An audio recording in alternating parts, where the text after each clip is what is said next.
جنت خان دغه راته ووایه چې سعودي عرب کې د پښتانه وروڼه دي تا ته ډېر زیات سلامونه هم رالیږي هر وخت وعلیکم السلام. خو هغه پښتانه وروڼه چې کوم دي هغه شاه سلمان چې راغه ځای کوم دی هغه ورپسې ډېر بد حل راغستی یاره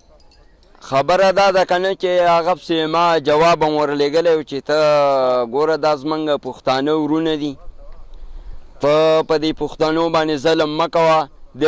مزدوري کوي او ته یې نیسې که نه نو دا ګوره بده خبره ده ځکه چې سړی مزدورۍ له لاړ شي او پیسې ترې ونیسي نو هغه بیا څه له ځي نو زه دا عرض کومه چې دله دا په کار نه دي چې غریبانانو ظلم کوي کوپر کوي که نه په کار دا ده چې خپلې پیسې ورکړي او ته ووایي چې هروره دا واله لاسې تڼاکې کلي دي د دنیا که نه دا پیسې واله